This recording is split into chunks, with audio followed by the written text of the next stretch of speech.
Assalamualaikum warahmatullahi wabarakatuh. Perkenalkan, nama saya Nadira.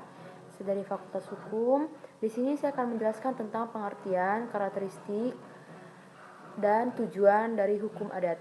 Definisi hukum adat. Adat merupakan kebiasaan-kebiasaan dari masyarakat. Dan menurut Profesor Surjono Sukanto, hukum adalah keseluruhan adat yang tidak tertulis dan hidup dalam masyarakat berupa kesusilaan, kebiasaan, dan kelaziman yang mempunyai akibat hukum. Dan menurut Supomo, hukum adat, hukum non-statuer atau kebiasaan dan hukum Islam berakar dari kebudayaan tradisional, hukum yang hidup, terus-menerus tumbuh dan berkembang. Konsep dasar hukum adat menurut para ahli, yang pertama, Profesor Mr. Cornelis van Vollenhoven, Belanda 1901 sampai 1933 di Universitas Leiden. Yang pertama-tama memasukkan pelajaran hukum adat ke dalam ilmu pengetahuan hukum pada tahun 1929. Yang kedua, menentang penyatuan hukum atau unifikasi. Yang ketiga, membela agar peradilan adat diakui. Yang keempat, menentang peningkaran hak-hak masyarakat atas tanah. Yang kedua, menurut Profesor Betterhard, ahli hukum menemukan hukum adat atau yang disebut dengan Bapak Hukum Adat. Yang kedua, penjelas atau pemerinci hasil-hasil penemuan Profesor Mr. Cornelis van Vollenhoven. Selanjutnya yaitu proses terbentuknya hukum adat. Menurut Surjono Sukanto, dibedakan ke dalam dua kelompok.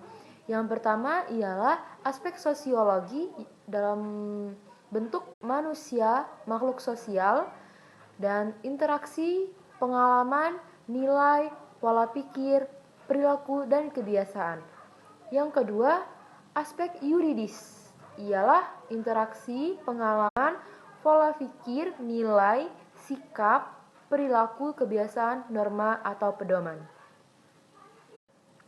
Dan selanjutnya adalah tujuan mempelajari materi hukum adat ini ialah dibedakan ke dalam dua tujuan. Yang pertama, tujuan praktis.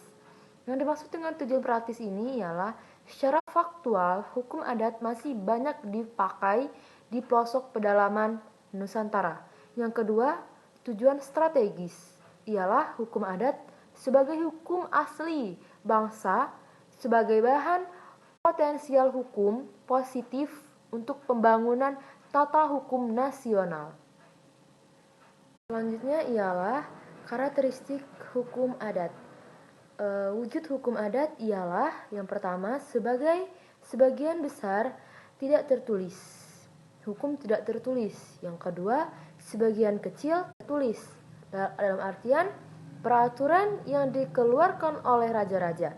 Yang ketiga, hukum adat bersifat dinamis. Yang keempat, hukum adat berasal langsung dari kebudayaan rakyat atau kebiasaan-kebiasaan serta nilai-nilai yang hidup dalam masyarakat.